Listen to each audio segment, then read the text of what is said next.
Để báo thù cho gia đình đã ra đi thảm khốc, người đàn ông đem linh hồn bán cho ác quỷ, chỉ mong đổi lấy việc mất đi thân xác để ở lại nhân gian trăm ngày. Đứa em gái nhỏ nhất của anh mang trong mình tuyết kim cương hiếm có trên đời, lại tình cờ trùng khớp hoàn toàn với nhóm nước đỏ của một đại nhân vật bí ẩn, lại bị người ta rút cạn xì dâu trong người khi còn sống. Ngay cả cha mẹ và em trai cũng bị hại thảm thương, ngay cả anh cũng trên đường chạy trốn, bị kẻ xử lý dùng đồ chơi đặc biệt đâm xuyên ngực. Chỉ trong một đêm, cả nhà bị diệt môn, cuối cùng lại chỉ được kết luận là một vụ tai nạn. Người đàn ông đứng trước đống đổ nát, giọng nói khàn đặc và kiên định: ta đã trở lại, ta trở lại để báo thù. Anh cúi đầu nhìn đôi bàn tay mình, làn da xám xịt như đã mất, các khớp ngón tay cứng đờ, kẽ móng tay còn đọng xi dâu đen chưa khô. Đây không còn là bàn tay của người sống nữa, anh chỉ còn 100 ngày để thanh toán mối nợ nước đỏ này. Vạn hạnh là anh có thể cảm nhận yếu ớt hơi thở của kẻ thù. Sau 100 ngày, anh sẽ hồn bay phách tán, vĩnh viễn không được siêu sinh. Nhưng người đàn ông chẳng hề bận tâm, thế gian nếu không có công lý thì ta sẽ hóa thân thành ác quỷ. Dù cho có hồn bay phách tán, cũng phải kéo tất cả kẻ thù cùng xuống địa ngục. Lệ rơi trên mặt Giang Hà, anh dứt khoát quay lưng. Từ nay về sau, Giang Hà đã mất, thế gian chỉ còn lại sát khí. Gió tuyết mịt mù, anh từng bước một rời khỏi đống đổ nát. Trong thâm tâm, một nỗi đau rát hiện lên rõ rệt. Mục tiêu báo thù đầu tiên của anh là Liễu Vân, người từng gần gũi nhất với anh. Giang Hà luôn nhớ rõ bộ dạng lạnh lùng cay nghiệt của cô ta, khác hẳn với vẻ dịu dàng ngày xưa. Giang Hà, anh tưởng đưa tiền đổi tốt với tôi là yêu tôi sao? Anh căn bản chẳng hiểu gì cả. Thứ tôi cần là sự tôn trọng, là ánh mắt ngưỡng mộ của người khác, không phải là sự bố thí của anh. Nếu có kiếp sau, anh cứ việc đến tìm tôi mà báo thù. Giang Hà ở đây này, các người mau phái người đến đây. Đến lúc đó, anh mới hiểu mình lúc trước nực cười đến nhường nào. Liễu Vân, có kiếp sau hay không? Tôi không biết, nhưng bây giờ tôi đã đến rồi. Trong căn phòng bí mật nhất của trà lâu Minh Hiên phía Đông Thành, Liễu Vân đang ngồi trên ghế mỉm cười tươi như hoa, đang cười tươi nhìn người đàn ông da đen đối diện. Ông An Đức Sâm.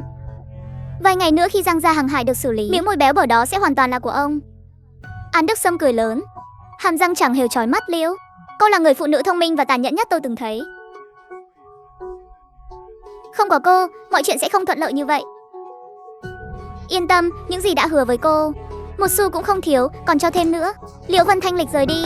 An Đức Sâm nhìn theo bóng lưng cô ta, đúng là một con mèo nhỏ quyến rũ. Sớm muộn gì cô cũng là của tôi. Cô ta bước vào bãi đậu xe ngầm tối tăm, ngồi vào ghế phụ của chiếc siêu xe đó. Chiếc xe này là quà sinh nhật Giang Hà tặng cô ta năm đó. Ánh đèn trong xe mờ ảo, đi đến địa Tỉnh Viện. Đó là biệt thự hạng sang mà cha mẹ Giang Hà tặng anh. Tài xế im lặng khởi động xe. Trong bóng tối, sắc mặt tài xế trắng bệch như tờ giấy. Liễu Vân nhắm mắt dưỡng thần, hoàn toàn không hay biết cái mất đã cận kề. Chiếc xe chạy êm du. Liễu Vân lấy gương nhỏ ra trang điểm, trong lòng thầm đắc ý. Giang Hà, anh thấy chưa? Đây mới là cuộc sống tôi hằng mong ước. Cô ta cười rạng rỡ nhìn ra ngoài cửa sổ, bỗng nhiên nhíu mày. Cô ta quay đầu nhìn về phía ghế lái, giọng điệu khó chịu. Hôm nay anh bị làm sao vậy? Có phải đi nhầm đường rồi không? Giang Hà từ từ quay đầu lại, chậm chậm tháo mũ xuống. Dưới vành mũ là một khuôn mặt tuấn tú nhưng trắng bệch tử khí.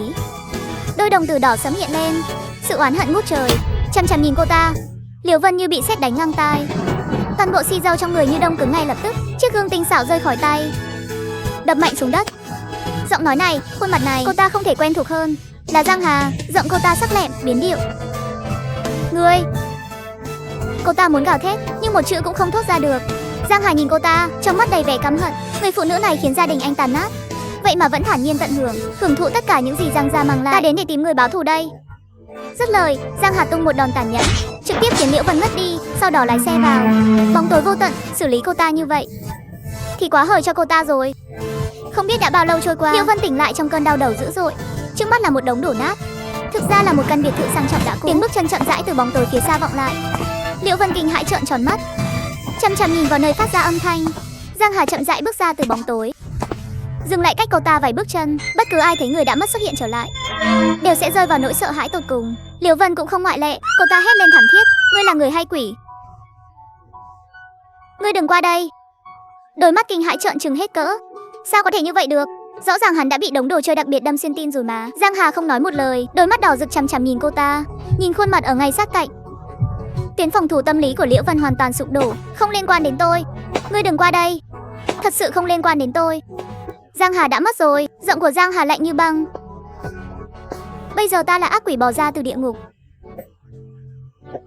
Là An Đức Sâm, là tên da đen đó ép tôi. Giang Hà, không phải tôi. Kẻ thù ác chính là ngươi. Nỗi sợ hãi tột độ sinh ra sự can đảm méo mó. Liễu Vân gào thét điên cuồng. Tất cả chuyện này là do anh hại tôi. Không phải lỗi của tôi. Bỏ qua mọi chuyện. Chẳng lẽ anh không có chút sai lầm nào sao? Chính anh đã biến tôi thành thế này. Chính Giang gia các người coi tôi như bình hoa, dùng xong là bỏ, khiến người khác luôn nhìn tôi bằng ánh mắt khinh bỉ. Cảm thấy tôi trèo cao mới lấy được anh. Các người không cho tôi chạm vào việc vận hành công ty, không cho tôi chút thực quyền nào. Tất cả đều là lỗi của các người. Tôi chỉ muốn lấy lại sự tôn trọng vốn thuộc về mình. Muốn độc lập thì tôi có gì sai? Cô ta gào lên khản đặc, nước mắt chảy dài trên khuôn mặt dữ tợn. Nếu không phải anh bước vào cuộc đời tôi đã không trở nên tham lam và độc ác thế này. Chính anh đã hủy hoại tôi. Anh mới là thủ phạm thực sự. Cả nhà anh đều đáng bay màu. Giang Hà sững sờ một chút, sau đó thấp giọng cười, nụ cười đầy vẻ trút bỏ và châm chọc. Có những người quả nhiên mãi mãi không biết đủ.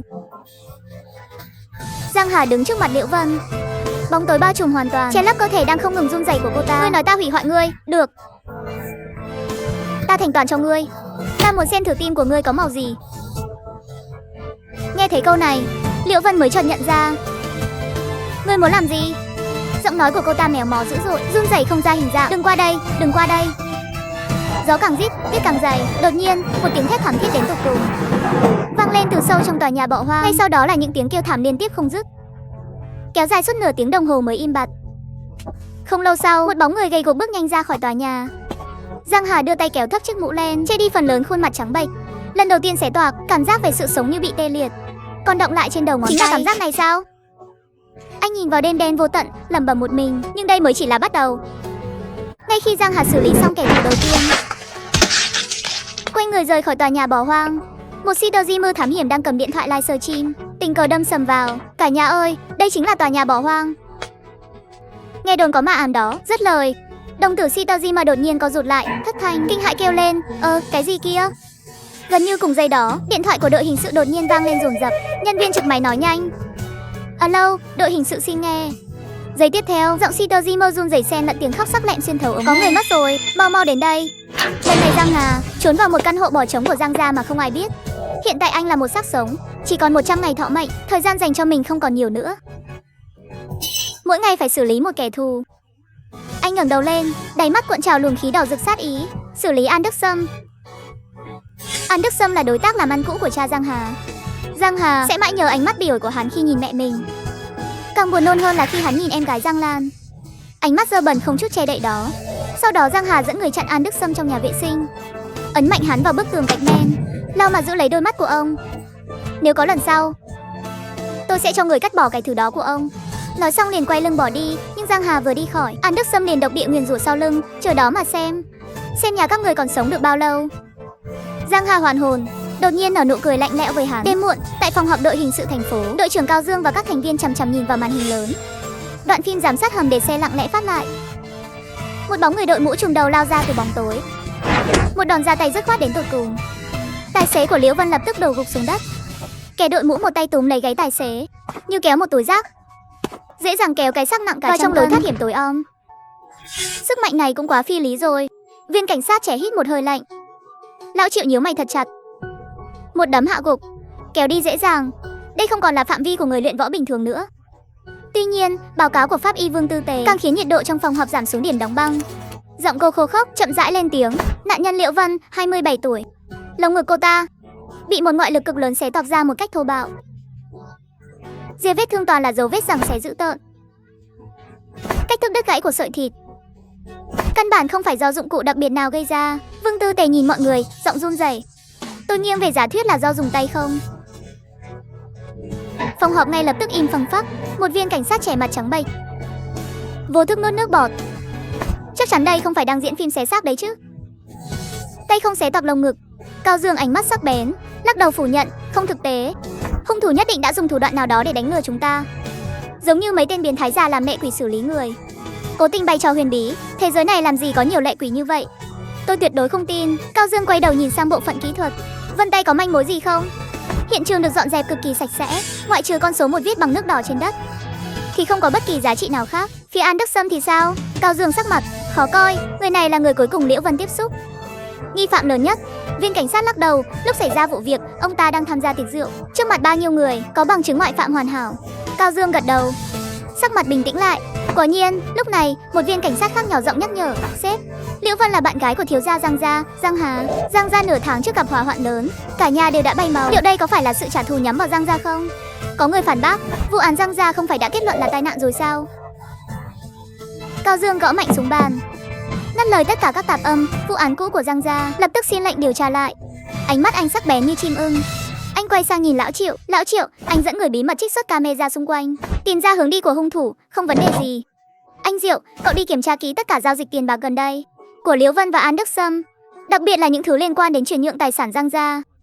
Ngoài ra, kiểm tra camera đối chiếu tất cả trang sức giá trị trên người Liễu Vân, dường như đều đã biến mất sạch sẽ. Anh chỉ tay ra lệnh cho một viên cảnh sát khác đến các tiệm vàng, tiệm cầm đồ, tìm ra tung tích món hàng đó cho Cao Dương đứng dậy, ánh mắt quét qua toàn bộ thành viên, giọng điệu khẩn trương và nặng nề, chúng ta không còn nhiều thời gian đâu.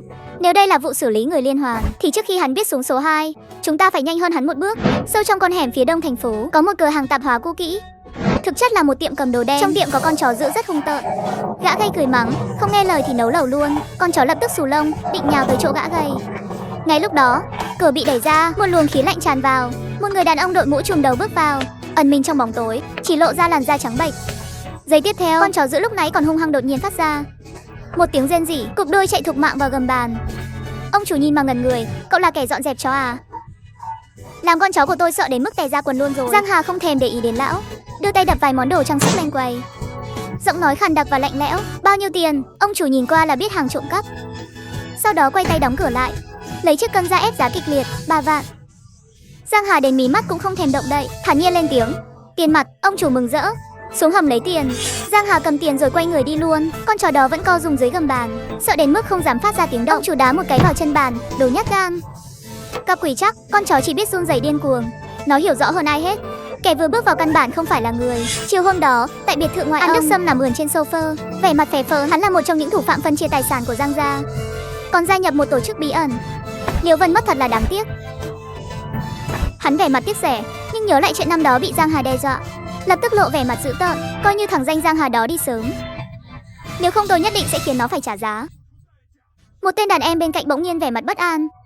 Liễu Vân mất một cách kỳ quái như vậy, liệu có phải người Giang gia biến thành lệ quỷ về báo thù không? An Đức Sâm nghe vậy cười lớn ha hả. Trên đời này căn bản không thể có quỷ. Cho dù có cũng chẳng dám tin tới tôi còn mong chúng xuất hiện đây này.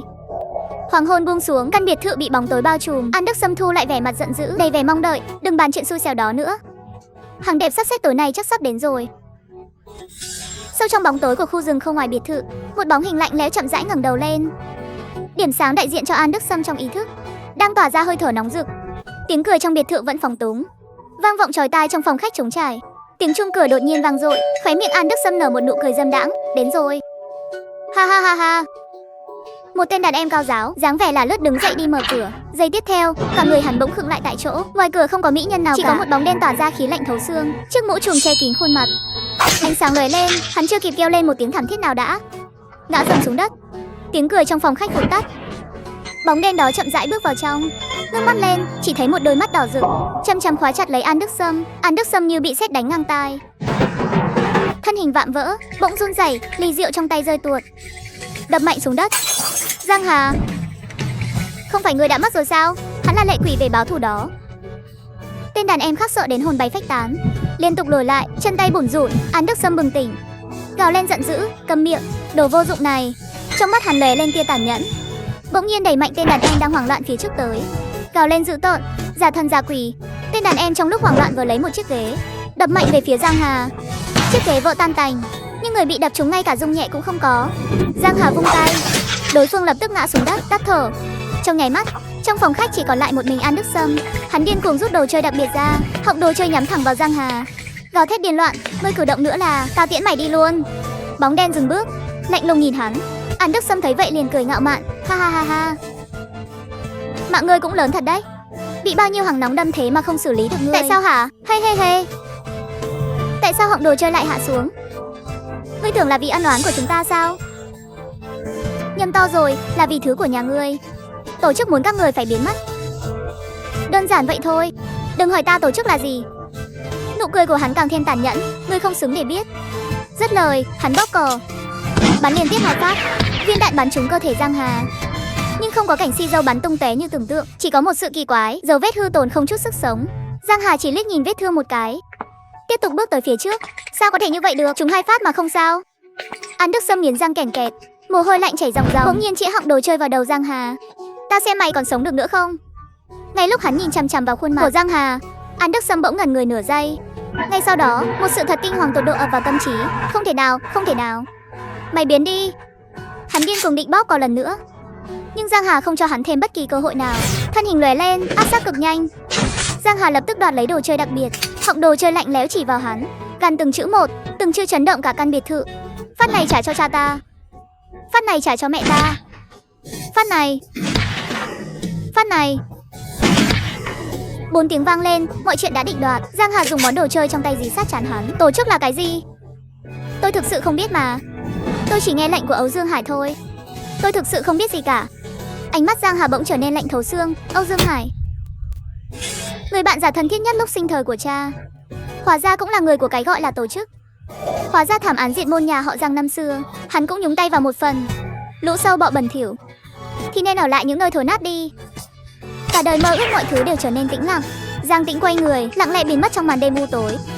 Trên mặt đất, một con số màu nước đỏ lặng lẽ hiện ra. Không biết đã đi bao lâu, Giang Tĩnh đứng dưới tòa chung cư. Gió đêm cuốn theo tuyết động. Ta đưa tay lên, muốn cảm nhận một chút hơi lạnh, để chứng minh rằng mình vẫn còn tồn tại. Nhưng ta chẳng cảm thấy gì cả, chỉ còn lại một sự tĩnh lặng đến gan người. Trở về phòng, ta ôm chặt lấy cánh cửa. Thế giới lại một lần nữa trở nên yên ắng. Em gái Giang Lan có nhóm si dâu hiếm, cả nhà luôn cẩn thận bảo vệ em. Chỉ duy nhất một lần tai nạn, đưa em gái bị thương của Hải Tụng đến bệnh viện. Bí mật về nước đỏ từ đó bị rò rỉ. Tiểu Lan, anh trai nhất định sẽ đòi lại công bằng cho em. Hắn để lại con số tại hiện trường vụ án, chẳng phải vì lương tâm cắn rứt, hắn chỉ muốn mượn sức mạnh của bọn chúng để tìm ra tất cả những kẻ có liên quan. Dù hắn có thể lờ mờ cảm nhận được sự hiện diện của kẻ thù, nhưng cảm ứng này không phải với ai cũng rõ ràng. Như Liễu Vân, hơi thở của những mục tiêu như An Đức Sâm thì cực kỳ rõ rệt, nhưng vẫn còn những kẻ hành tung bất định ẩn mình rất sâu. Thời gian còn lại của bản thân thực sự không còn nhiều, nhưng việc cần làm hiện tại dĩ nhiên là đi gặp người chủ Âu Dương này rồi. Bầu không khí trong phòng họp của đội cảnh sát căng thẳng đến tột độ.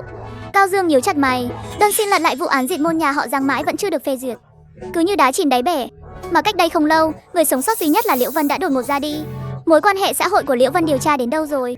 Không có động cơ xử lý, lịch sử chuyển khoản cũng bình thường. Còn camera thì sao? Nghi phạm toàn đi vào góc khuất, không để lộ bất kỳ khuôn mặt nào. Đúng lúc này điện thoại bỗng rung lên.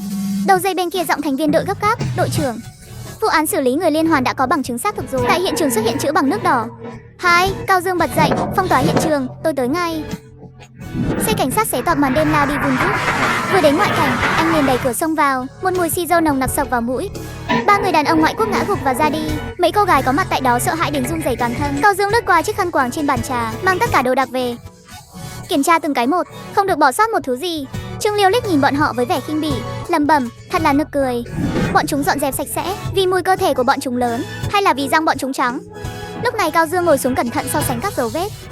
Là cùng một kẻ gây chuyện. Cao Dương chậm rãi đứng dậy, ánh mắt lạnh lùng. Cuộc dọn dẹp vẫn đang tiếp diễn, phải bắt được kẻ đáng sợ này trước khi vụ tiếp theo xảy ra.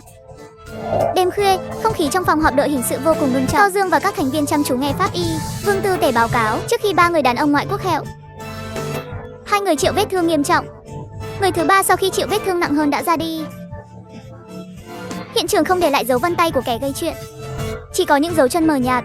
Một thành viên bổ sung, bề ngoài 3 người là doanh nhân đàng hoàng, nhưng sau lưng lại dính líu đến hàng cấm, nhân phẩm tồi tệ.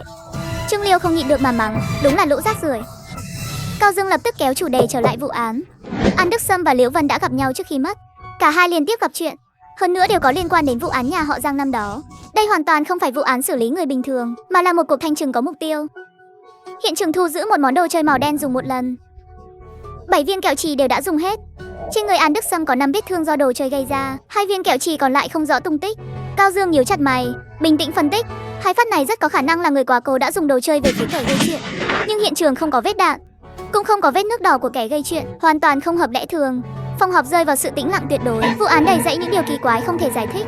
Cao Dương lắc đầu, ra lệnh đào sâu mối liên hệ giữa người mất và nhà họ Giang, rà soát toàn thành phố những người có vết thương do đồ chơi, dốc toàn lực truy tìm manh mối từ camera. Sắp xếp xong mọi việc, Cao Dương đi ra cửa sổ để hít thở không khí. Vụ án diệt môn nhà họ Giang mãi không thể lật lại, như một tảng đá đè nặng trong lòng anh. Lúc này một người phụ nữ khóc lóc kéo lấy lão Triệu. Cảnh sát ơi, tôi không làm gì cả. Chồng tôi vẫn đang đợi tôi ở nhà, để tôi đi mà. Cao Dương khinh bỉ liếc nhìn cô ta một cái, hất cằm với Lão Triệu. Lão Triệu, thông báo cho người nhà cô ta đến ký tên đón người.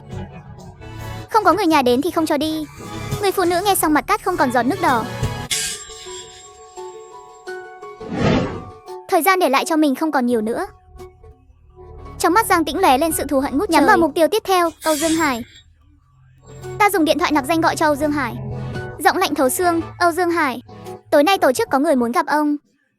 Màn đêm buông xuống, tuyết rơi trắng xóa. Tên thương nhân đồ cổ có vẻ ngoài ôn hòa này chính là kẻ đã phản bội nhà họ Giang, một trong những hung thủ khiến Giang Lan ra đi. Đúng lúc này, tiếng chuông cửa đột ngột vang lên. Trên mặt Âu Dương Hải thoáng hiện một nụ cười. Người đã hẹn đã đến rồi. Chính là nước đỏ của Giang Lan, đã cho hắn vốn liếng để được cấp trên coi trọng. Kể từ đêm nay, có lẽ ta sẽ được cấp trên tán thưởng, sở hữu quyền lực lớn hơn. Âu Dương Hải mở cửa biệt thự. Tuy nhiên, trong gió tuyết ngoài cửa lại đứng một người đàn ông đội mũ trùm đầu cúi thấp mặt. Bầu không khí trong phòng họp đội cảnh sát vô cùng nặng nề. Đúng lúc này, Thạch Nam vội vã chạy vào. Đội trưởng, đã tra ra hai người đã mất, đều từng nhận khoản chuyển khoản lớn từ Âu Dương Hải. Cao Dương nhíu mày. Có phải Âu Dương Hải của tiệm bác cổ trai không? Âu Dương Hải là bạn của Giang Trấn lúc sinh thời. Cao Dương lập tức gọi vào số của Âu Dương Hải, nhưng mãi không có người nhấc máy. Liên tục 2 ngày xảy ra án mạng, trong lòng anh bỗng dâng lên một sự bất an mãnh liệt. Cao Dương bật dậy. Không ổn, ánh mắt anh sắc lẹm như dụng cụ đặc biệt quét qua mọi người. Lập tức lên đường đến nhà Âu Dương Hải. Trong biệt thự ấm áp lạ thường, nhưng không ngăn được một luồng khí lạnh thấu xương. Âu Dương Hải nhìn bóng người đội mũ trùm trước mặt, chỉ cảm thấy quen thuộc một cách lạ kỳ, nhưng lại không nhớ ra đã gặp ở đâu. Giang Tĩnh giọng trầm thấp, ở đây không còn ai khác chứ? Yên tâm, ta đã bảo người giúp việc rời đi rồi. Âu Dương Hải nở nụ cười ôn hòa như thường lệ. Thử hỏi, chúng ta đã từng gặp nhau phải không? Giang Tĩnh chậm rãi đưa tay tháo mũ trùm đầu xuống. Chú Âu Dương. Là ta. Khuôn mặt nhợt nhạt nhưng quen thuộc đó khiến Âu Dương Hải như bị sét đánh ngang tai. Hắn cố nén sự kinh hãi, gượng ra một khuôn mặt vui mừng khôn xiết. Ha ha ha, Tiểu Hà, thực sự là cháu sao? Cháu vẫn còn sống. Đúng là ông trời có mắt mà. Giang Tĩnh nhìn bộ dạng giả tạo của hắn, đáy mắt không một chút ấm áp. Biến cố lớn năm đó của nhà ta rốt cuộc đã xảy ra chuyện gì? Âu Dương Hải vừa định mở miệng, Giang Tĩnh đột ngột tiến lên, một tay bóp chặt yết hầu của hắn, ấn mạnh hắn vào tường. Lực tay vững chãi và lạnh lẽo, không để lại một chút dư địa nào. Âu Dương Hải lập tức nghẹt thở, mặt đỏ gay gắt. Ngươi không cần phải giả vờ nữa. Giang Tĩnh giọng lạnh như băng. Ta biết hết cả rồi. Âu Dương Hải run rẩy toàn thân. Ngươi muốn làm gì? Đòi nợ. Cánh tay Giang Tĩnh bỗng phát lực, khiến Âu Dương Hải văng ra xa. Âu Dương Hải bay ngược ra sau, ngã mạnh xuống đất. Giang Tĩnh chậm bước tiến lên, một chân đạp lên ngực hắn, lực chân liên tục ép xuống. Âu Dương Hải phát ra tiếng rên rỉ đau đớn. Giang Tĩnh nhìn chằm chằm vào hắn, ánh mắt lạnh thấu xương. Nhà ta rốt cuộc đã gặp phải chuyện gì? Tại sao các người phải xử lý đến cùng như vậy? Tại sao ngươi cũng tham gia vào chuyện đó? Âu Dương Hải nén đau đớn kịch liệt, giọng run rẩy. Tiểu Hà, đừng tra tiếp nữa. Đụng chạm đến bọn họ thì không ai sống nổi đâu. Giang Tĩnh bỗng tăng thêm lực chân. Trả lời ta. Sự đau đớn tột cùng khiến Âu Dương Hải hoàn toàn sụp đổ. Là tổ chức, là bọn họ muốn hủy hoại nhà họ Giang. Ta chỉ là kẻ làm theo chỉ thị thôi. Kẻ đứng sau tổ chức là ai ta không biết. Thế lực của bọn họ quá lớn, ngươi căn bản không chọc vào nổi đâu. Bớt nói nhảm đi, ngươi nghe lệnh của ai? Ta chỉ biết Dịch tiên sinh là cấp cao của tổ chức. Những gì ta biết thực sự chỉ có bấy nhiêu thôi. Dịch tiên sinh. Giang Tĩnh khắc sâu 3 chữ này vào trong tim. Nước đỏ của Tiểu Lan có phải đã đưa cho hắn không? Không phải, là một nhân vật lớn, cần nhóm si dâu hiếm của Tiểu Lan để giữ mạng. Tiểu Hà, nghe chú một lời, từ bỏ đi. Từ bỏ sao? Ha ha ha ha ha ha. Trận hỏa hoạn đó đã thiêu rụi tất cả của ta, khiến ta trở thành bộ dạng không ra người, chẳng ra ma như hiện tại. Nhà họ Giang chúng ta rốt cuộc đã làm sai điều gì? Ta từ cõi ra đi bỏ trở về chính là để xử lý ngươi. Vậy mà lại bảo ta từ bỏ. Đêm đó kẻ đã bắt Tiểu Lan đi là ai? Nói, bọn chúng là ai? Âu Dương Hải hơi thở yếu ớt khai ra. Là Hắc Cẩu và Đao Ba, bọn chúng sống ở làng trong phố phía tây thành phố. Nhưng cái khác ta thực sự không biết nữa. Giang Tĩnh nhìn xuống Âu Dương Hải đang thoi thóp, trong mắt cuồn cuộn sự căm hận. Vốn dĩ ngươi có thể ra đi thanh thản, nhưng ngươi không nên làm hại Tiểu Lan. Sao ngươi dám? Sao dám đối xử với con bé như vậy? Âu Dương Hải nằm trên đất, phát ra tiếng cười thảm thiết và điên cuồng. Ha ha ha ha ha. Đến giờ mà ngươi vẫn chưa hiểu sao? Trong mắt những người đó, chúng ta ngay cả sâu bọ cũng không bằng. Các ngươi chẳng qua chỉ là quân cờ trong mắt bọn họ thôi. Dù không có ta, thì các ngươi cũng sẽ có kết cục này thôi. Ngươi có bản lĩnh thì đi tìm bọn họ mà báo thù đi. Ngươi dám không? Hắn đã không còn động đậy được nữa, chỉ còn lại tiếng cười điên dại. Cao Dương dẫn người phá cửa xông vào, khoảnh khắc nhìn rõ hiện trường, sắc mặt bỗng biến đổi, lập tức tản ra cảnh giới. Con người Cao Dương co rụt lại, cảm giác bất lực bao trùm lấy toàn thân. Anh nặng nề bước tới, giọng nói trầm đục lạnh lẽo, toàn bộ xi dầu đã chảy cạn. Thời điểm ra đi đã quá 3 tiếng. Con số 3 màu đậm trên tường trông thật kinh hãi. Cao Dương nhắm mắt nghiến răng trầm giọng, lại đến muộn rồi. 3 tiếng trước. Âu Dương Hải nằm trên đất mặt xám xịt như tro. Ra tay đi. Giang Tĩnh đứng trước mặt hắn. Nụ cười của em gái liên tục hiện ra trước mắt. Ngươi đã khiến Tiểu Lan chịu tận khổ cực, để em ấy chạy cạn giọt xi dâu cuối cùng. Hôm nay ta muốn ngươi phải trả lại không thiếu một giọt. Tất cả những kẻ nợ nhà họ Giang, ta sẽ không tha cho một tên nào. Ta sẽ kéo từng đứa một xuống địa ngục. Bây giờ, bắt đầu từ ngươi trước. Từng tiếng la hét thảm thiết xé toạc màn đêm, nhanh chóng bị sự tĩnh lặng vô tận nuốt chửng. Giang Tĩnh chậm rãi bước ra khỏi biệt thự. Một bóng hình lạnh lẽo sớm đã biến mất trong màn tuyết rơi trắng trời. Trong đêm lạnh, Giang Tĩnh lẩm bẩm một mình. Tiểu Lan, thù của em anh đã báo cho em rồi. Vẫn còn 2 tên nữa, không một tên nào chạy thoát được đâu. Trong gió tuyết, một bóng người bỗng nhiên hiện ra, giọng nói ngọt ngào truyền đến. Anh trai, mau đi thôi, nếu không mẹ lại mắng anh đấy. Là Giang Lan. Gió lạnh thổi qua, ảo ảnh lập tức tan biến. Tại chỗ không còn một ai, Giang Tĩnh trở về căn hộ đóng cửa lại. Dịch tiên sinh rốt cuộc là ai? Nhân vật lớn cần si dâu gấu trúc của Tiểu Lan lại là ai? Nhưng ngày mai việc đầu tiên cần dọn dẹp vẫn là 2 tên rác rưởi đã lôi Tiểu Lan đi từ trong đám cháy đó. Bố mẹ, Tiểu Chiết, Tiểu Lan, hãy đợi thêm chút nữa, anh sẽ dọn dẹp sạch sẽ bọn chúng trước. Không khí trong phòng họp đội hình sự căng thẳng đến nghẹt thở. Âu Dương Hải là ông chủ bác cổ trai và là nhà từ thiện nổi tiếng, giờ đây đang ở hiện trường bên cạnh con số 3. Một người đã ra đi lạnh lẽo. Chỉ trong vòng 3 tiếng ngắn, kẻ gây chuyện lại ra tay lần nữa ngay dưới mắt cảnh sát. Cảm giác bất lực vì bị dẫn trước từng bước gặm nhấm mọi người. Giọng Cao Dương khàn đặc. Bắt đầu đi. Pháp y Vương Tư tể mặt nhợt nhạt, chậm rãi mở lời. Người mất Âu Dương Hải, 53 tuổi, phán đoán ban đầu nguyên nhân là mất quá nhiều xi dâu. Cách thức hành động của kẻ gây chuyện rất bình tĩnh và chuyên nghiệp. Người mất trước khi không còn dấu hiệu sự sống, vẫn luôn giữ được sự tỉnh táo. Phòng họp tức thì chìm vào sự tĩnh lặng tuyệt đối. Cách thức hành động cực kỳ bình tĩnh này khiến người ta không khỏi rợn tóc gáy. Cao Dương tựa vào ghế. Vụ án diệt môn nhà họ Giang tuyệt đối không phải ngoài ý muốn. Lão Triệu cau mày. Kẻ thù trong kinh doanh của nhà họ Giang thực sự quá nhiều. Ánh mắt Cao Dương lạnh lùng. Dù có mò kim đáy bể cũng phải điều tra đến cùng. Con số đã lên đến 3 rồi, chúng ta không có thời gian để lãng phí nữa. Đêm khuya, văn phòng vẫn sáng đèn. Hồ sơ vụ án trải ra trước mặt Cao Dương. Lão Triệu lúc này đẩy cửa bước vào. Nghỉ ngơi chút đi, cậu không chịu đựng nổi đâu. Cao Dương lắc đầu, đầu óc không thể dừng lại được. Một đoạn ký ức bị vùi lấp ùa về trong tâm trí. Nhiều năm trước, con gái 4 tuổi của anh đã mất tích tại trung tâm thương mại. Đứa bé có nhóm si dâu gấu trúc hiếm gặp. Từ đó gia đình tàn nát. Cuộc đời anh chỉ còn lại 2 việc: phá án và tìm con gái. Cao Dương bừng tỉnh, ánh mắt sắc lẹm như dụng cụ đặc biệt. Kẻ xử lý bằng những con số này sẽ sớm ra tay lần nữa thôi. Chúng ta phải tìm thêm nhiều manh mối hơn nữa. Ánh bình minh rơi trên lớp tuyết động, ánh lên những tia sáng lạnh lẽo. Giang Tĩnh bỗng mở mắt, vẻ lạnh lùng hiện rõ. Thời hạn 100 ngày chỉ còn lại 97 ngày. Trong thâm tâm, 2 điểm sáng đại diện cho Hắc Cầu và Đao Ba đã được khóa chặt chính xác. Hắc Cầu và Đao Ba là những kẻ lăn lộn cùng nhau từ nhỏ. Số tiền có được từ việc cướp đi Tiểu Lan đã bị bọn chúng nướng sạch trong sòng bạc. Buổi chiều ở làng trong phố xình lầy và bẩn thỉu, một chiếc mô tô bỗng lao tới dữ dội, đâm thẳng về phía Hắc Cầu. Đao Ba không chút do dự đẩy anh em ra, còn bản thân thì bị chảy xước ở bắp chân. Mày không cần mạng nữa à? Ha ha ha, sợ không có ai dưỡng già cho tao thôi. Cả hai nhìn nhau cười lớn. Bọn chúng làm đủ mọi chuyện ác, chỉ duy nhất đối với nhau là tình anh em và Vi gia tử. Trong bóng tối, Giang Tĩnh lặng lẽ quan sát tất cả. Khi đối mặt với nguy cơ vượt quá sức tưởng tượng, liệu tình anh em này của các người có còn chịu nổi thử thách không?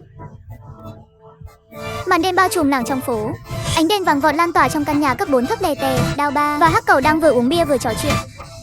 Hắc Cầu bỗng hạ thấp giọng, con bé mà chúng ta đưa đi ngày hôm đó, sau này thế nào rồi? Sắc mặt Đao Ba bỗng biến đổi. Đừng hỏi nhiều, chỉ là nhận tiền làm việc thôi. Thế đạo này phải biết giả ngốc mới sống tốt được. Đúng lúc này, tiếng gõ cửa đột ngột vang lên. Cả hai lập tức căng thẳng thần kinh. Ai đó? Bên ngoài truyền đến giọng nói lạnh lùng. Đao Ba, món nợ mà người thiếu Đến lúc thanh toán rồi.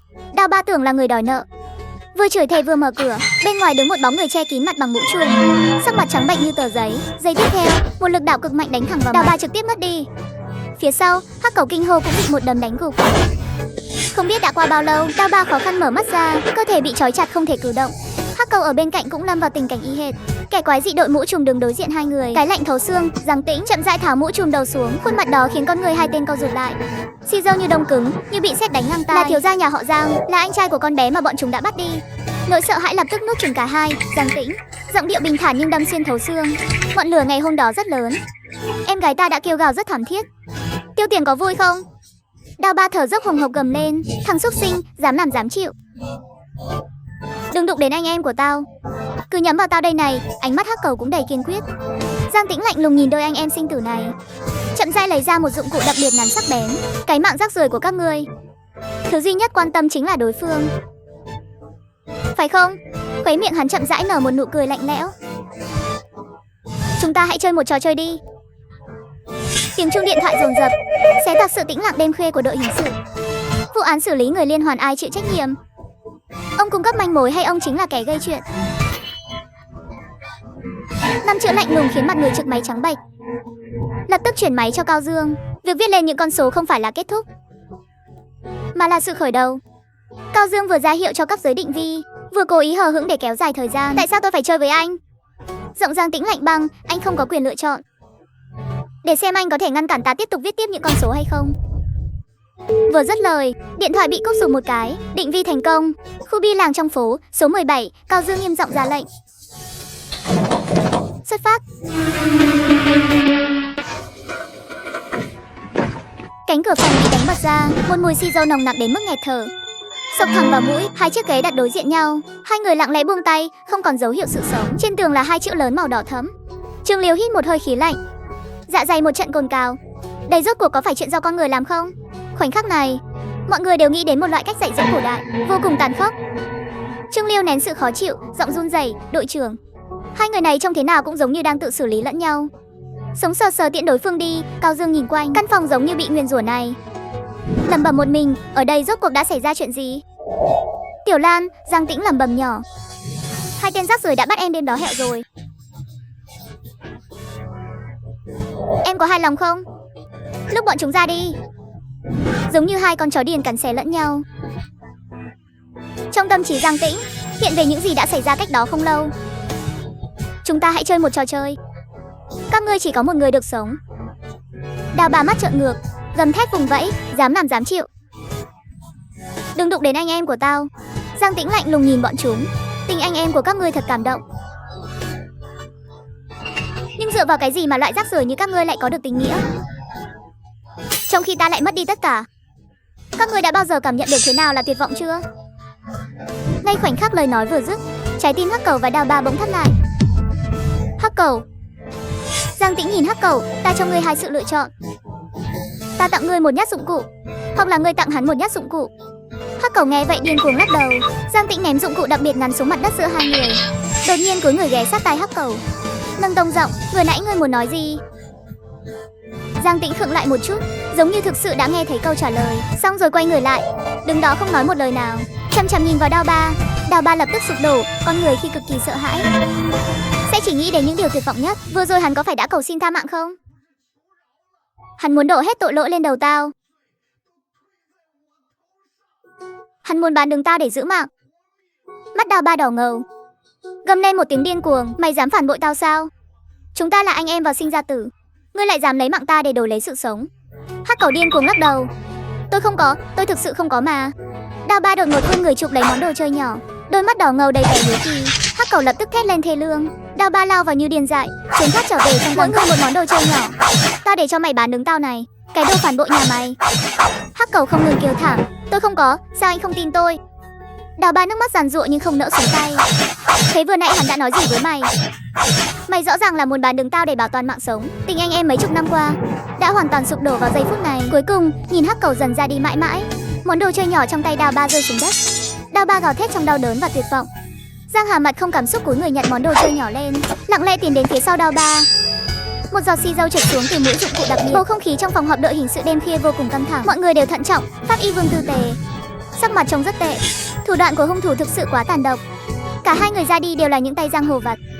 Liều Dã, biệt danh là Đao Ba, 38 tuổi, Mã Đại Lợi, biệt danh là Hắc Cẩu, 36 tuổi, thời điểm ra đi vào khoảng 8 đến 9 giờ tối. Và chính vào lúc đó, chúng ta nhận được cuộc gọi báo án từ hung thủ. Hắc Cẩu chịu những vết thương chí mạng. Đao Ba bị xử lý ngay vùng cổ, hung thủ không để lại bất kỳ dấu vết nào tại hiện trường. Lông mày nhíu chặt lại, dựa vào vị trí và hướng vết thương của Đao Ba, có vẻ như hắn đã ra tay với Hắc Cẩu trước, cuối cùng mới bị hung thủ xử lý. Cao Dương gật đầu, trầm giọng hỏi, còn camera giám sát thì trong sao? Hình ảnh giám sát, dưới bóng cây đại thụ, một bóng đen lạnh lẽo luôn dõi mắt theo Đao Ba và Hắc Cẩu. Cao Dương bình tĩnh phân tích, hung thủ đã nhắm vào bọn chúng từ chiều, buổi tối lẻn vào khống chế cả hai, dùng thủ đoạn ép buộc bọn chúng phải xử lý lẫn nhau, cuối cùng dùng điện thoại của người đã mất để báo án. Lão Triệu, những vụ ra đi trước đó đều có liên quan đến nhà họ Giang, nhưng hai tên lưu manh này hoàn toàn không liên quan gì. Tại sao hung thủ lại chọn bọn chúng? Hơn nữa xử lý người xong còn chủ động báo án, rốt cuộc là muốn làm cái quái gì? Hung thủ sẽ không tự nhiên tìm đến bọn chúng. Giọng Cao Dương đầy của quyết, lão Triệu, anh lập tức dẫn người đến các sòng bạc lậu bọn chúng hay lui tới, điều tra rõ xem gần đây bọn chúng có khoản tiền cờ bạc lớn nào không. Tiền đó từ đâu mà có? Cảnh tượng thảm khốc của hai người ra đi trên màn hình lớn, giống như một nhát búa nặng nề giáng mạnh vào tim mỗi người. Chúng ta hãy rà soát lại các manh mối một lần nữa. Sắc mặt Cao Dương trầm xuống như đeo chì. Hiện tại đã có tổng cộng 4 vụ án, với 7 người đã ra đi mãi mãi. Và trong số 7 nạn nhân này, có 3 người có mối quan hệ không thể tách rời với nhà họ Giang. Hung thủ hoàn toàn không hành vi gây án ngẫu nhiên, hắn nhắm vào tất cả những ai dính dáng đến nhà họ Giang để thực hiện cuộc báo thù điên khùng này. Và chúng ta đã tìm ra một nhân vật then chốt. Hắn rất có thể chính là kẻ đứng sau. Ánh mắt Cao Dương chậm rãi quét qua mọi người. Lộ Giao, 45 tuổi, ông chủ của công ty Vạn Thánh trong ngành vật liệu xây dựng. Kẻ thù không đội trời chung với nhà họ Giang chính là hắn. Hắn đã dùng những thủ đoạn thâm độc để hãm hại nhà họ Giang. Khi nhà họ Giang sụp đổ, hắn chính là người hưởng lợi lớn nhất. Ánh mắt Cao Dương sắc lạnh như dụng cụ đặc biệt. Bước tiếp theo, tập trung mọi nguồn lực, toàn lực điều tra kỹ lưỡng. Trong căn hộ của Lộ Giao, Giang Hà đột ngột mở mắt. Trong đáy mắt cuộn trào sát cờ mút trời như muốn thiêu rụi tất cả. Lộ Giao, hẹn gặp lại vào ngày mai. Ngày hôm sau, bầu trời u ám như vẩy mực. Kỳ hạn trăm ngày chỉ còn lại 96 ngày. Giang Hà đơn độc bước đi trên con phố dài vắng vẻ, thưa quạnh. Khi đi ngang qua một nhà thờ cũ, bước chân anh đột ngột khựng lại. Như có sự dẫn dắt vi diệu, anh đẩy cửa bước vào. Từng bước đi vào bên trong, anh lặng lẽ đứng trong bóng tối ở hàng ghế cuối cùng của nhà thờ. Khí lạnh quanh thân hoàn toàn lạc lõng với nơi linh thiêng này. Vị linh mục già chậm rãi tiến đến bên cạnh anh. Này con, trong ánh mắt của con ẩn chứa nỗi đau không thể xóa nhòa. Thứ con đang gánh vác quá nặng nề rồi, Giang Hà. Anh vẫn giữ im lặng tuyệt đối. Vị linh mục nhẹ nhàng khuyên nhủ, nếu con sẵn lòng, có thể tâm sự với ta. Giang Hà chậm rãi lắc đầu, không cần đâu. Nói xong, anh quay lưng định rời đi. Linh mục nhìn theo bóng lưng anh, khẽ thở dài, có những chuyện không phải cứ trốn tránh là có thể kết thúc. Hãy buông bỏ chấp niệm trong lòng đi. Cứ mãi chấp mê bất ngộ, cuối cùng sẽ chỉ rơi xuống vực thẳm vạn kiếp bất phục. Bước chân của Giang Hà chợt khựng lại. Ta sẽ không bao giờ buông bỏ, càng không cần bất kỳ ai tha thứ. Lời nói vừa dứt, anh đẩy cửa bước ra ngoài, bóng dáng lập tức hòa vào cơn gió lạnh lẽo bên ngoài.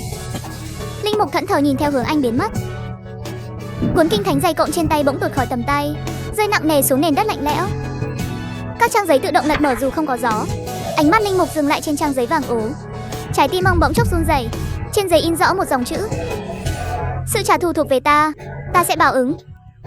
Trong căn biệt thự ở ngoại ông, Lộ Giao nằm khểnh trên ghế sau phơ ra, đầu ngón tay bồn chồn gõ lên tay vịn, thật phiền phức.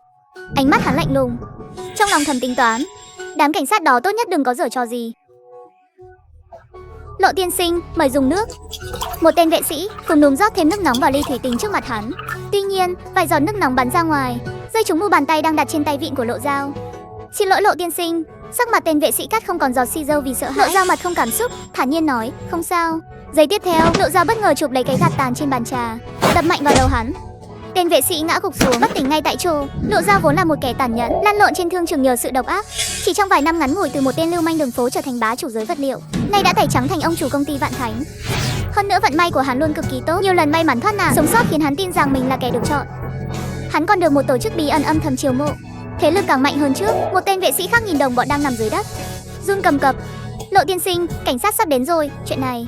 Lộ Dao nghe vậy, giọng đầy mất kiên nhẫn. Còn một tiếng nữa, mày hoảng cái gì? Mau dọn dẹp sạch sẽ đi. Hắn nghiến răng chịu đựng sự mắng mỏ. Cao Dương, tao để xem mày muốn giở trò gì. Dám chọc vào tao thì chỉ có nước bay màu. Cao Dương đứng trước cửa, nhìn cánh cửa đóng chặt trước mặt, dự định một tiếng sau mới xuất phát tìm Lộ Dao.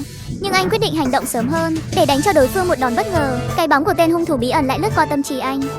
Chỉ cần là con người thì sẽ có sơ hở. Tôi không tin là không điều tra ra được. Tôi tuyệt đối không tin. Cao Dương giơ tay nắm lấy tay nắm cửa, mạnh mẽ vặn xuống. Trong biệt thự, tên vệ sĩ vừa giấu xong người đồng bọn đang bất tỉnh. Tay nắm cửa đột nhiên xoay động. Lộ Dao nhíu mày chặt lại. Đến sớm thế sao? Đến cửa cũng không biết gõ à? Tuy nhiên, khoảnh khắc tiếp theo, cánh cửa được đẩy nhẹ ra. Cao Dương đẩy cánh cửa trước mặt, nhìn đám cấp dưới trong phòng. Trần Sinh ra lệnh, Trịnh Liêu, Thạch Nam, Hàm Dược, chúng ta xuất phát sớm nửa tiếng. Vài bóng người lập tức đứng dậy khỏi vị trí. Cửa phòng khách biệt thự bị đẩy ra. Lộ Dao quay đầu lại, lạnh giọng chất vấn. Đội trưởng Cao, đêm hôm khuya khoắt, lời nói bỗng khựng lại. Người đứng ở cửa hoàn toàn không phải Cao Dương, mà là một bóng hình đầy sát khí. Ánh mắt Lộ Dao chợt lạnh toát. Ngươi là ai? Bóng đen chậm rãi ngẩng đầu, lộ ra gương mặt trắng bệch nhưng tuấn tú của Giang Hà. Giọng nói lạnh thấu xương. Lộ Dao, ta đến để tìm người báo thù đây. Phòng khách lập tức rơi vào một khoảng lặng chết chóc. Lộ Dao chằm chằm nhìn bóng người ở cửa, đồng tử co rụt lại vì không thể tin nổi. Ngay sau đó lại đột ngột giãn ra, cuối cùng nở một nụ cười vặn vẹo đến điên cuồng. Từ trong cổ họng Lộ Dao phát ra tiếng cười khàn đục. Đó là sự phấn khích khi phát hiện ra một điều cực kỳ phi lý. Giang Hà. Lộ Dao nhìn Giang Hà một hồi lâu, như thể cuối cùng đã xác định được danh tính của Giang Hà. Ha ha ha ha. Thực sự là ngươi sao? Lại còn có chuyện như thế này nữa. Thật sự là quá thú vị rồi. Lộ Dao đứng dậy. Bị đâm như thế mà vẫn không hẹo hẳn, lại còn biến thành cái bộ dạng hẹo này. Quay lại tìm ta báo thù sao? Đúng, chuyện của nhà ngươi ta có tham gia đấy. Thì đã sao? Giang Hà chậm rãi rút món đồ chơi nhỏ ra. Xử lý người thì đền mạng, thiếu nợ thì phải trả tiền. Lộ Dao nghe vậy phát ra tiếng cười khinh bỉ. Giây tiếp theo, tiếng cười vụt tắt, thay vào đó là một lời ra lệnh. 10 triệu, phế nó cho ta. Lời vừa dứt, mấy tên vệ sĩ ngẩn người ra một lúc, sau đó lập tức phản ứng lại, lao vào Giang Hà như bầy sói đói. Tên vệ sĩ cầm đầu xông lên trước nhất, còn chưa kịp áp sát, đã bị món đồ chơi nhỏ của Giang Hà rạch một đường ngang mặt. Một tiếng rách vang lên, tiếng kêu thảm trong đêm đen đã mở màn cho trận hỗn chiến. Giang Hà liên tục vung tay, từng nhát, chém gục bọn chúng. Dẫu sao những kẻ này đều là tay sai của Lộ Dao. Tất cả các người đều phải bay màu. Ở bên cạnh, nụ cười trên mặt Lộ Dao dần đông cứng lại, thay vào đó là một sự kinh hãi không thể che giấu. Thằng nhóc này không ổn rồi. Theo những gì hắn biết, nó đã bị đâm tới 7 nhát cơ mà. Tại sao chỉ trong một thời gian ngắn lại trở nên lợi hại như thế này? Sự hung hãn trong xương tủy của Lộ Dao cũng hoàn toàn bị kích phát. Ha ha, thú vị đấy. Lộ Dao quay người nhanh chóng đi về phía cầu thang để đối phó với Cao Dương. Tối nay Lộ Dao không mang theo hàng nóng, nhưng trong phòng ngủ ở tầng 2 vẫn còn treo một thanh kiếm đông danh dày công sưu tầm. Tên vệ sĩ cuối cùng trợn tròn mắt, ngã gục xuống sàn nhà. Phòng khách rộng lớn giờ đã trở thành địa ngục trần gian. Giang Hà từng bước một bước lên cầu thang, đột nhiên toàn bộ đèn trong biệt thự vụt tắt. Nhưng Giang Hà chỉ khựng lại một chút, rồi tiếp tục tiến lên tầng 2. Giang Hà mạnh bạo đạp lên cửa phòng ngủ. Người đi xa ra cho ta. Giang Hà không kịp né tránh, bị Lộ Dao dùng kiếm xuyên qua phía dưới xương bả vai. Lực xung kích cực mạnh đã ghim chặt anh vào bức tường ở hành lang. Trên mặt Lộ Dao lộ ra nụ cười tàn nhẫn. Ha ha ha ha ha ha. Nhóc con, lẽ ra ngươi không nên quay lại. Không nên quay lại tìm đường hẹo. An Đức Sâm và Âu Dương Hải cũng là do ngươi làm đúng không? Tiếc là ta không phải hạng phế vật như hai kẻ đó. Giang Hà nhìn chằm chằm Lộ Dao, trong đáy mắt ánh lên tia đỏ. Tại sao lại xử lý cả nhà ta? Ha ha ha ha ha ha. Tại sao ư? Lộ Dao dùng lực ấn mạnh chuôi kiếm, giọng điệu ngông cuồng. Bởi vì tổ chức muốn ngươi phải ra đi. Bởi vì nhà ngươi đã cản đường của tổ chức. Ngươi hiểu chưa? Lộ Dao hung hăng dùng sức, lưỡi kiếm lại lún sâu thêm vài phân. Ha ha ha ha ha ha. Em gái ngươi trên con tàu đó thảm hại đến mức nào? Chính mắt ta đã chứng kiến đấy. Đồng tử của Giang Hà lập tức bị bao phủ bởi một lớp lửa đỏ xi dâu. Ngay lúc đó, sức mạnh của Lộ Dao bỗng chốc khựng lại. Hắn thấy khóe miệng Giang Hà khẽ nhếch lên, để lộ hàm răng trắng nhờn đáng sợ. Một luồng hơi lạnh thấu xương chạy dọc từ sống lưng hắn lên tận đỉnh đầu. Nhưng sau nỗi sợ hãi ngắn ngủi, chỉ còn lại sự giận dữ tột độ. Lộ Dao hắn mà lại biết sợ sao? Ngươi cười cái gì? Trên gương mặt trắng bệch của Giang Hà, nụ cười ngày càng lạnh lẽo. Đột nhiên một luồng sức mạnh cực lớn giáng xuống người Lộ Dao. Cả người hắn trực tiếp bay ngược ra ngoài, va mạnh vào bức tường trong bóng tối. Lộ Dao nén đau ngẩng đầu lên. Cảnh tượng trước mắt đã hoàn toàn đập tan nhận thức của hắn. Giang Hà chậm rãi rút thanh kiếm đang ghim trên người mình ra. Không có xì dâu phun ra, chỉ có một sự im lặng quỷ mị đến rợn người. Ngươi, rốt cuộc ngươi là cái loại quái vật gì?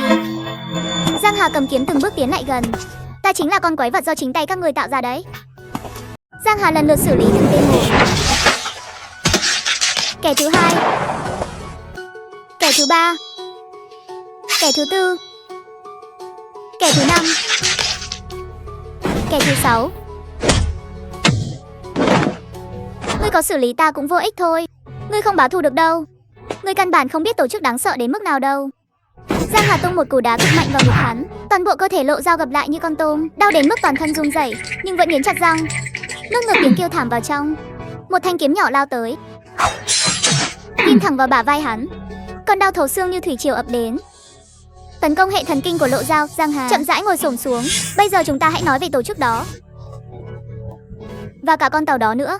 Ở phía bên kia, Cao Dương dẫn người cấp tốc bao vây bên ngoài biệt thự. Cả căn biệt thự bị bóng tối nuốt chửng hoàn toàn. Đột nhiên, một tiếng thét thê lương đến cực điểm vang dội từ sâu trong căn biệt thự. Sắc mặt Cao Dương lập tức biến đổi, lập tức rút hàng nóng ra, quyết đoán phá cửa xông vào. Mùi xì dâu trong nhà nồng nặc đến nghẹt thở, khắp nơi là cảnh tượng hỗn độn. Trên tầng 2 lại vang lên tiếng kêu gào đầy đau đớn và vặn vẹo của Lộ Dao. Ánh mắt Cao Dương đột ngột trở nên sắc sảo. Trần Sinh, bảo hai người ở lại gọi chi viện. Thạch Nam đi theo tôi lên lầu. Lời vừa dứt, Cao Dương cùng Thạch Nam lập tức cầm hàng nóng nhanh chân lao thẳng lên tầng 2. Vừa đến gặp qua cầu thang, một giọng nói lạnh lẽo thấu xương từ trong bóng tối chậm rãi truyền đến. Tiến thêm một bước nữa, ta sẽ xử lý Lộ Dao ngay lập tức. Bước chân của hai người Cao Dương lập tức khựng lại. Họng dụng cụ hơi nhếch lên chỉ về phía góc tường nơi phát ra âm thanh. Giang Hà ẩn mình trong bóng tối mờ ảo.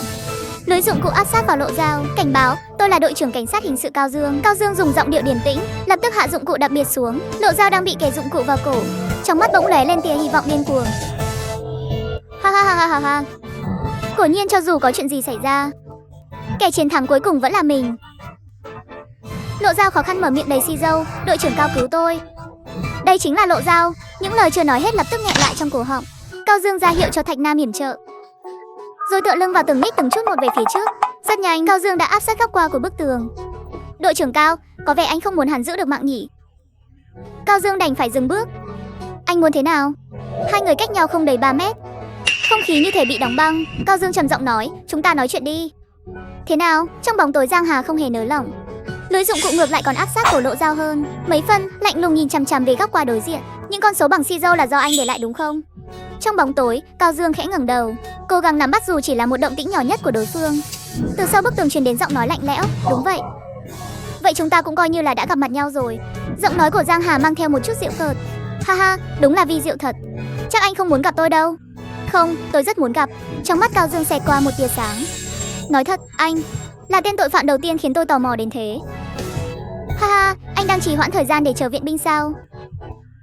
Cao Dương không thừa nhận cũng không phủ nhận. Nói đi, anh cần điều kiện gì mới thả người? Ta sẽ không thả người. Hôm nay không ai cứu được hắn đâu. Giọng của Cao Dương vẫn rất điềm tĩnh. Nhưng hôm nay anh cũng không thoát được đâu. Anh định đột phá vòng vây bên ngoài thế nào? Hay là anh ta khựng lại một chút. Anh có chắc chắn tuyệt đối là có thể rời đi ngay trước mắt tôi không? Hành lang yên tĩnh lại rơi vào một sự im lặng chết chóc. Lộ Dao muốn vùng vẫy nhưng không còn sức lực, muốn nói cho Cao Dương biết sự thật, nhưng lúc này miệng không thể nào mở ra được nữa. Tại sao phải tiễn nhiều người đi như thế? Mí mắt Giang Hà khẽ cụp xuống. Vì bọn chúng đều đáng bay màu. Nói rồi anh xốc Lộ Dao đang sắp định đi, mạnh mẽ nhấc bổng lên, giống như nhấc một đống rác rưởi vậy. Giọng Cao Dương lại vang lên từ trong bóng tối. Vì báo thù sao? Anh đoán xem. Cao Dương đột nhiên chuyển hướng, là một giao dịch thì sao? Nghe vậy, khuấy miệng Giang Hà khẽ nhếch lên. Cái gì? Bước chân của Cao Dương lại khẽ nhích về phía trước. Chỉ cần anh thả người, tôi sẽ giúp anh điều tra, nhưng với điều kiện là anh cũng phải trả giá cho những hành vi của mình. Ha ha, đội trưởng Cao, tôi đã nghe danh tiếng của anh rồi. Anh đúng là một cảnh sát tốt. Nhưng rất tiếc, tôi không tin anh. Giang Hà vừa nói vừa cảnh giác quan sát xung quanh. Bước chân của Cao Dương vẫn đang chậm rãi tiến tới. Anh điều hòa hơi thở của mình, rõ ràng là đã chuẩn bị sẵn sàng để bóp vào bất cứ lúc nào. Tôi với anh không giống nhau. Tôi cũng mang theo hận thù, ngày đêm bị giày vò, nhưng tôi tự bảo mình không được để nó làm mờ mắt. Không thể để nó biến tôi thành kẻ mà tôi không muốn trở thành. Ha ha ha ha ha ha. Đó là vì anh chưa đủ tàn nhẫn thôi. Hoặc là kẻ thù của anh chưa đứng ngay trước mặt anh. Đến ngày anh thực sự chẳng còn gì cả. Chắc gì anh đã bình tĩnh hơn tôi. Chắc gì anh còn giữ được cái gọi là công bằng pháp luật của anh. Kim Cao Dương bỗng thắt lại một nhịp. Lời nói của Giang Hà đã đâm trúng vào nơi thẳm sâu nhất trong lòng mà anh không muốn đối mặt. Cao Dương mạnh mẽ lắc đầu, cố gắng xua tan những suy nghĩ hỗn loạn này. Ánh mắt trở nên kiên định trở lại. Đội trưởng Cao, chúng ta đánh cược một ván thì sao? Giọng nói của Giang Hà bỗng trở nên nhẹ nhàng. Món đồ chơi nhỏ trong tay anh bắt đầu dùng lực. Lộ Dao đột nhiên trợn tròn mắt. Một sự hoảng loạn chưa từng có bao vây lấy hắn. Hắn ta lại dám ra tay ngay vào lúc này sao? Hắn điên rồi sao? Nhưng không đợi Lộ Dao kịp suy nghĩ thêm, bên tai đã truyền đến một cảm giác lạnh lẽo thấu xương, cực rằng tất cả những gì anh thấy không phải là sự thật. Có những thứ đã mục nát từ lâu rồi. Ha ha ha ha. Có những kẻ không sợ anh cầm vũ khí pháp luật đâu, nhưng chúng sợ anh buông bỏ pháp luật mà cầm lấy hàng nóng. Đến lúc anh nhìn thấy sự thật, liệu anh có còn kiên định lựa chọn bộ quân phục trên người mình không? Ha ha ha ha ha. Hoặc là trong giọng nói của Giang Hà mang theo sự giễu cợt đầy bi thương, cuối cùng anh sẽ chọn cách thấu hiểu tôi, thậm chí là trở thành tôi. Trong hành lang mờ tối, không khí hoàn toàn đông đặc. Một lúc sau, Cao Dương kiên định lắc đầu. Không, tôi sẽ không bao giờ giống như anh. Toàn thân anh căng cứng cơ bắp, âm thầm tính toán khoảng cách và thời cơ ra tay. Có lẽ là sẽ không bao giờ. Lời vừa dứt, Cao Dương bất ngờ xông ra khỏi góc qua, họng súng đen ngòm khóa chặt vào bóng đen phía trước. Cùng giây đó, Giang Hà đẩy mạnh Lộ Dao về phía Cao Dương, cơ thể nặng nề lao thẳng tới. Trong khi một bóng người khác đang lao nhanh về phía cửa sổ, Cao Dương nhanh chân nghiêng người tránh né, tay cầm súng không chút do dự bóp cò nhắm vào bóng đen, phát bắn trúng mục tiêu một cách chuẩn xác. Cao Dương trong lòng thở phào, cuối cùng cũng bắt được rồi. Nhưng cảnh tượng ngã gục như dự tính đã không xảy ra. Giang Hà đâm sầm vào cửa sổ kính, ngay sau đó biến mất bên ngoài cửa sổ. Trong đêm tối, não bộ Cao Dương bỗng chốc trống rỗng, không kịp suy nghĩ về phản ứng phản khoa học khi bị trúng đạn này. Bản năng nghề nghiệp khiến anh gầm lên, mau đuổi theo, hắn bị trúng đạn rồi. Thạch Nam lập tức lao xuống lầu, gió thổi chặn đứng đường lui. Cao Dương vừa định bước đi, cổ chân lại bị túm chặt không buông. Là Lộ Dao, toàn thân hắn đầy thương tích, hơi thở thoi thóp yếu ớt, một bàn tay như trước lúc ra đi níu chặt chân anh. Đôi mắt ấy hằn lên sự không cam tâm điên cuồng, như đang gào thét, cứu tôi với. Làm sao tôi có thể bay màu ở đây được? Chỉ trong tích tắc, bóng dáng Giang Hà đã khuất, đã không còn thấy tăm hơi. Đội trưởng Cao, hẹn gặp lại sau. Con số 6 màu xi dâu trên tường tầng 2 cực kỳ chói mắt. Thật là mỉa mai, một đời kiêu hùng hoành hành ngang dọc, đến cuối cùng lại đi cầu cứu viên cảnh sát mình căm ghét nhất. Tiếc là ác giả ác báo, thời khắc ra đi đã điểm. Giây tiếp theo, cánh tay Lộ Dao đột ngột buông thõng,